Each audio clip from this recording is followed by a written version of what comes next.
Blue and red lights flickered across the cabin's weathered pine walls, casting restless shadows that moved like ghosts in the early morning dark.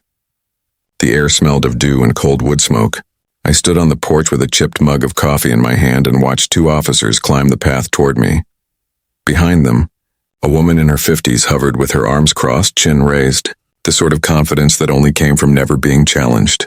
Her beige pantsuit looked freshly pressed, her bobbed hair stiff with hairspray. Even at dawn, she was composed, almost theatrical. "That's him, officers. The trespasser." Her voice cut through the quiet like a blade. "I told you he broke in last night. This property's been vacant for months, and suddenly this man shows up claiming ownership. I'm the HOA president of Pine Ridge Estates, and I know every single homeowner here." The taller officer, gray streaks at his temples, the kind of man who'd seen 100 of these scenes before, stepped forward carefully. "Sir, we received a report of a possible burglary. May I see some identification?" I nodded, reached into my wallet and handed him my driver's license along with another card tucked neatly behind it. His partner scanned the porch with a flashlight, searching for broken locks or forced windows that didn't exist. The first officer glanced down at the cards. His brow furrowed, then lifted slightly. He looked up at me, then at the woman now tapping her foot in triumph. "Ma'am," he said evenly, "do you know who this man is?" She smirked. "I don't care who he says he is. He's on HOA property without permission." The officer's tone shifted lower now. "Ma'am, this is Daniel Morrison, Senior Compliance Officer for the State Real Estate Commission." Her expression cracked. The color drained from her face as if someone had flipped a switch. 3 days earlier, my phone had buzzed with a call from my mother. Her voice was quiet, fragile. Uncle Robert had passed away. Between condolences and silence, she mentioned something unexpected. He'd left me his cabin by the lake in Pine Ridge Estates. I hadn't seen that place in 20 years. But the memory came back instantly. Pine-scented summers, the creak of the old dock, the way Uncle Robert would hum while cleaning fish by lantern light. The estate attorney confirmed everything.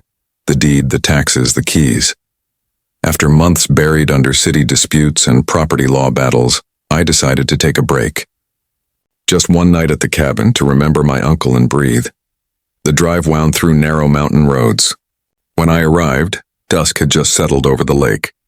The cabin looked almost exactly as it had in my childhood, small, sturdy, and warm, with knotted pine walls and a stone fireplace that still smelled faintly of ash and cedar. I unpacked a bag, lit a fire, and opened a bottle of wine. The crickets sang, the lake whispered against the shore, and for the first time in months I felt at peace. By 10, I was asleep. The pounding started just after sunrise. Not a knock, a demand. I stumbled to the door, still half asleep, and opened it to find a woman glaring at me like I'd stolen something from her personally, clipboard in hand, expression tight enough to snap. "Who are you?" she barked, "and what are you doing in this property?" "Daniel Morrison," I said slowly. "This is my cabin. I inherited it from my uncle." She stiffened. "Linda Garrison, president of the Pine Ridge Estates Homeowners Association. And I can assure you no one authorized new occupancy here. This property's been empty since Robert Morrison passed. Any new resident requires HOA approval, transfer fees, and a background check." I rubbed my temple. "I literally own the property. I have the deed and the keys." "That's not how it works here, mister." She waved her clipboard like a weapon. "We have covenants. You can't just show up and claim a residence. Have you filed your HOA application? Paid the $500 transfer fee? What about the orientation packet?" "Listen, Linda," I said, leaning against the doorframe. "I respect your rules, but I'm not a new resident. I'm the owner. I'm just here for one night." Her cheeks flushed red. "How dare you take that tone? I've been HOA president for 12 years and I won't be disrespected by some outsider who thinks he can ignore procedure."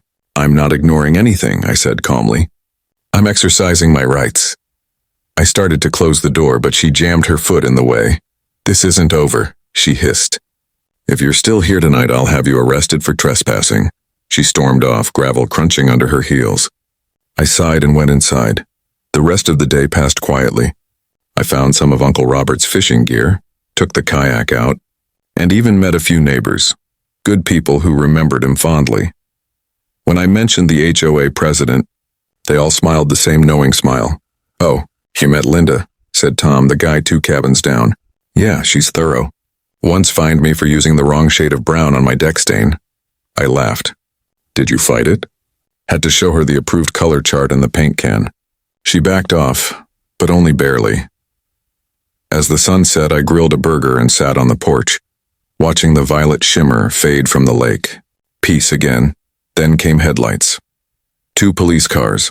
The officers stepped out, serious but calm. I stood to meet them, mug in hand. Linda trailed behind like a queen returning to claim her throne. That brought me to this moment, the flashing lights, the cold coffee, and the smug satisfaction dissolving from her face as the officer read my credentials. The lead cop handed my license back. Ma'am, could you explain what crime you're reporting? He's trespassing, she stammered. This property requires HOA approval. He doesn't have it. But he owns the property, the officer said slowly. You can't trespass on your own land. The HOA has rules, she snapped. He hasn't paid fees or filled out forms. Those are civil matters, ma'am, not criminal. The second officer interrupted. You called 911 for a burglary. That's a serious accusation. I stepped forward. Officers, I can show you the deed and estate documents if needed. The tall one shook his head. That won't be necessary, Mr. Morrison. We know who you are. My captain actually attended your seminar on compliance law last spring. He turned back to Linda. Ma'am, you do realize that filing a false police report is a crime? Her jaw dropped. I didn't file a false report. He's not supposed to be here, but he's not committing one either, the officer said firmly.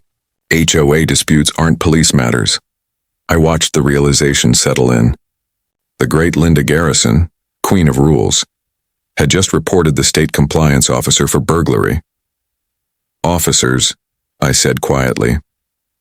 I'd like to file a formal complaint for harassment.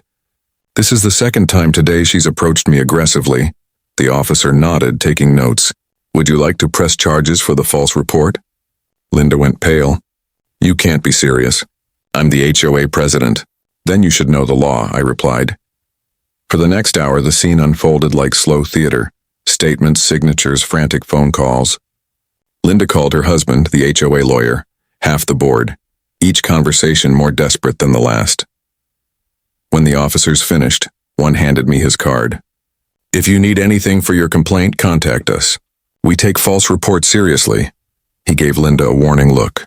Ma'am, study property law before you dial 911 again. After the cars rolled away, Linda stood there in the driveway, her confidence deflated. You won't really file that complaint, will you? She asked, voice small now. I was just doing my job.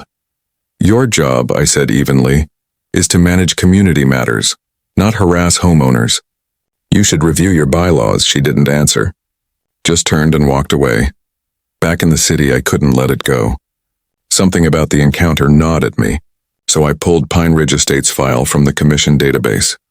What I found was staggering. Years of complaints, missing meeting minutes, unrecorded fines, improper elections. Linda's little empire was a mess of violations hidden under polite paperwork. I authorized a full audit. Within a week, our inspectors confirmed it all. Financial irregularities, unauthorized fines, and a culture of intimidation that stretched back a decade. The state issued a formal notice of violation. Pine Ridge had 30 days to comply or face dissolution. 3 weeks later, the emergency HOA meeting was packed. Word had spread about Linda's false report in the audit. Residents who'd once been silent now lined up to speak. Tom was there, paint chart in hand.